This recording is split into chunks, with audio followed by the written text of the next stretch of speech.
A lot has happened since the last time we did a video. So obviously we've got some new tools in the shop, including this giant air filter, and I bought this off Amazon for like 350 bucks, and it ends up being a little bit bigger than I thought it was going to be. We're going to hang that up here today, but I wanted to give you kind of a little tour here. Okay, so we've got some required reading here, the manual. We've got the bag of parts, which is what came in the box. There's a tiny little remote control, some eyelets to mount this actually from the ceiling in a hanging fashion, and then we've got some actual brackets here that mount it in a flush fashion. Now, with the ceiling space that I have here, I've got some impediments to mounting it with the flush brackets, which is what I'd like to do because really my ceilings are not high down here in the basement. We're going to end up using the eyelets, but I'm going to actually pull the mounted eyelets up into the floor joist so that we can get it as tight as possible to save the headroom as this thing hangs down. This is 12 inches deep, so from here down to the bottom here, 12 inches. This duct above me that you've probably seen in some of the other parts of the video, that's only 11 inches, so I don't want it to hang much lower than that because that really is the minimum clearance that I have throughout the shop down here. So let's jump in here and see what we have in the manual. I believe the eyelets screw in without any need for additional hardware, but I may be wrong, so we might as well take a look while we're doing this the right way. And in this manual, we've got a couple of nice pictures, very basic. Hang using eye bolts and hex nuts. So they do want us to put some hex nuts on. Those lock in the eye bolts, so we'll pull 4 of those out of the bag here too. There we go. And we will get to screwing. So we're going to put these hex nuts onto the eye bolts all the way up the shaft, and then we're going to screw those in, and we're going to drive these hex nuts back down so that the bolts don't actually turn. That just fastens them into the top of the unit while it's vibrating away, hanging on the ceiling. Now, I did power this up before. I read a bunch of the reviews on this, and the biggest problem with this thing is it's not packed very well from the factory. So the box that they ship it in comes with about maybe a 1/4 inch of foam around the whole unit. I got really lucky. This thing is in really nice shape. The only exception to that was down on the very bottom corner here. I had a slight ding in on the ridge of the machine. So what I did was take an oak dowel, set it into that, and then just give it a couple taps with the rubber mallet, and I was able to square that right back up.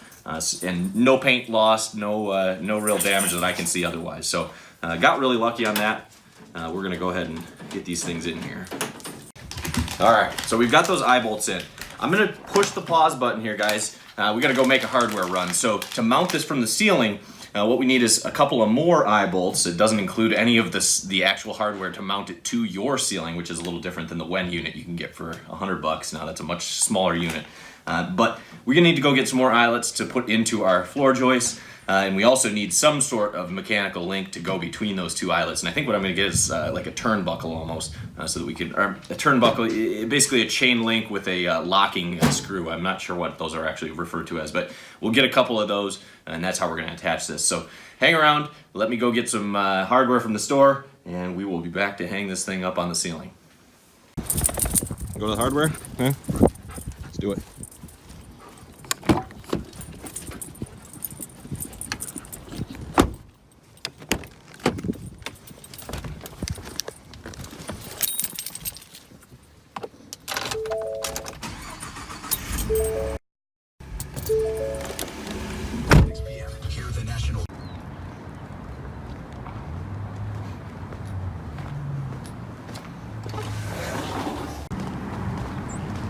There you go, 12 bucks later, we've got enough hardware to hang this thing up.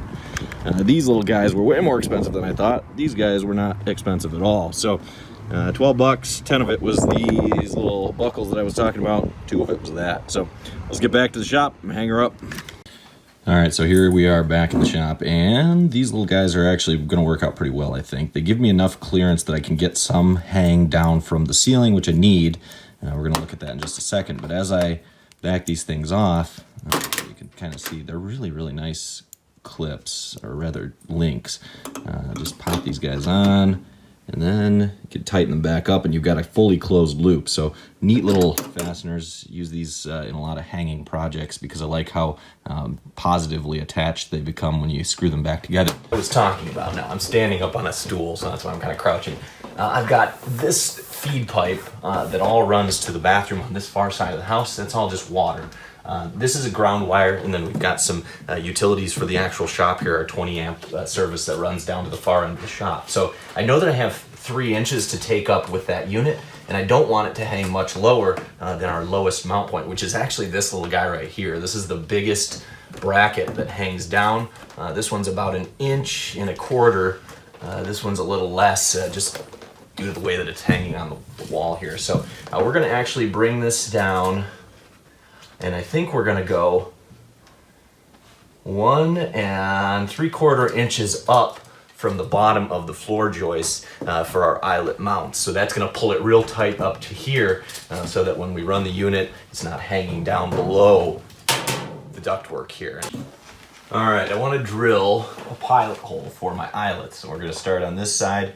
We've got the hole marked, and we'll just run this guy in.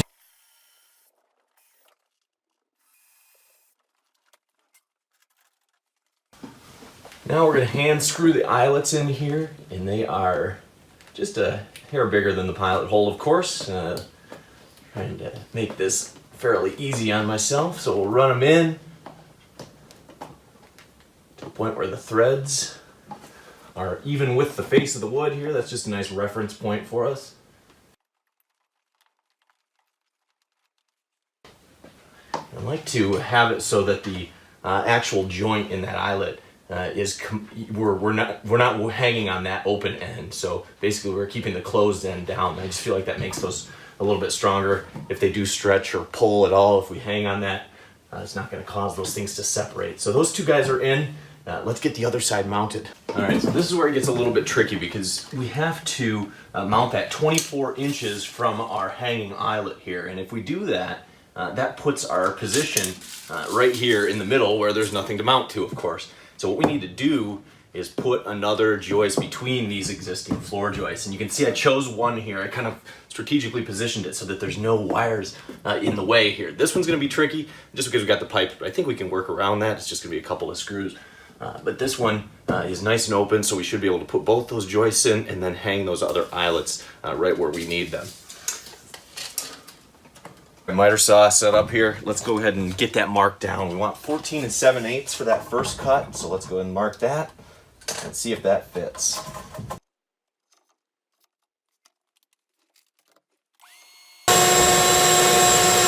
Oh, you guys are in the way.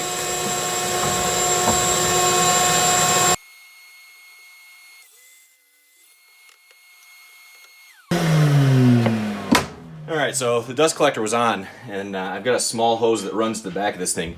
You can tell it doesn't do a very good job. That is not very impressive from a dust collection perspective at all, is it? We're gonna have to figure that one out.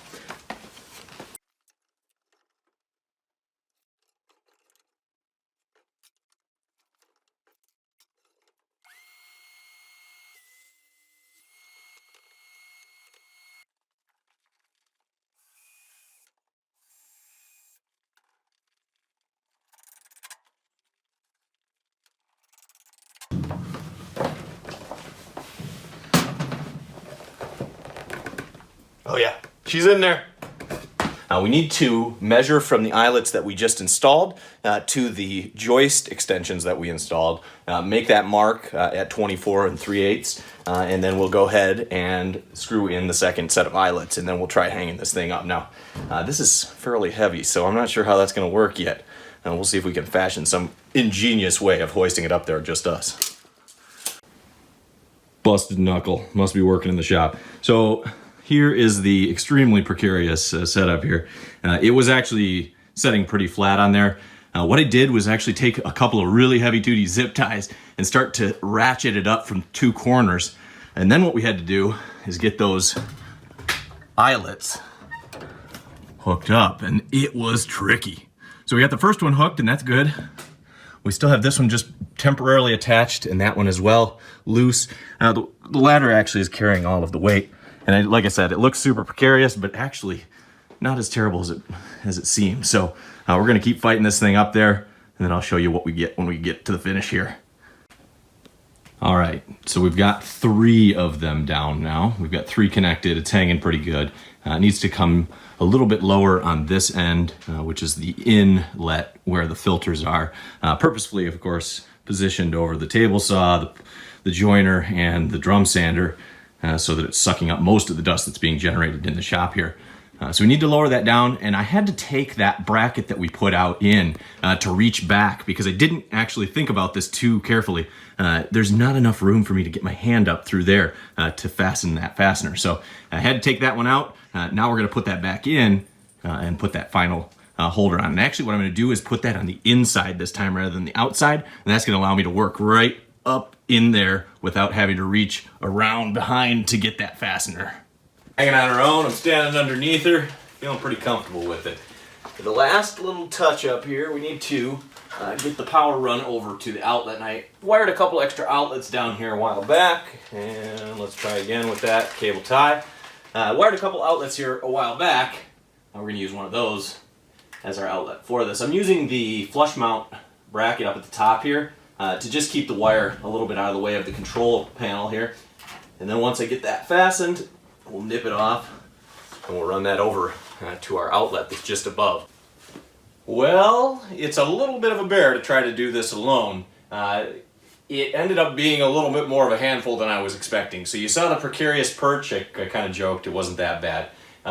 We had it balanced up there on the ladders, 2 of them spanned across with some MDF boards there. Got that thing up real close and then used zip ties to draw it up into the ceiling where then I could put those chain links onto those 2 eye bolts. So quite a process. I did end up having to take out one of my ceiling hangers so that I could reach back and actually fasten the other one in. Then I put it back in once the actual unit was hanging by 3 of the corners. So it's up here, not perfectly level. I think it's canted just a little bit up on this back end, but I'm not going to fool with it. It is hanging very soundly. It's nice and tight to the ceiling, which is really the big thing that I wanted to take away today. And we just ran it over to one of the outlets. The power is another thing we have to address down here. As I've been building the shop, I've gotten a couple of big tools. I ran 220 volts for the new Grizzly cabinet saw that we put in. We've got the band saw over there.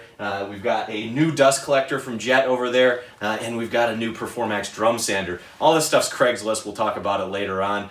Filled this whole shop up for really killer deals around here in Michigan. Been watching the classified ads. So some really cool tools for really cheap. I think this and the table saw are the only thing that I end up buying new. But this thing's up. Really happy that it's up there. We got a busted knuckle for it, but hey, that's the price of progress here. We got the little tiny remote. There we go. And it's actually fairly quiet, so this is on the low speed. This is somewhere around 440 CFM. We've got a medium speed that's somewhere around 700 CFM. Then we've got a high speed, and that's like 1,000 CFM marking. So it really does move some air at this high end.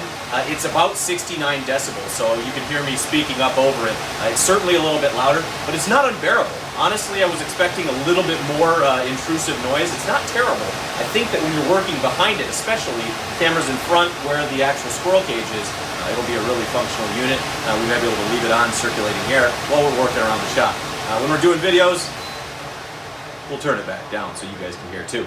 Guys, I appreciate you coming along. I know it's been a long time between videos. I've been traveling for work, down to Texas, back up here to Michigan, down to St. Louis. We've been all over, but really enjoying building up the shop. I want to get on another project, but before I got into a lot of the woodworking parts of these things, cutting more on the Shapeoko, using the table saw, doing a bunch of sanding, I needed to get some dust under control because I don't want it all over the basement. So really appreciate you following us.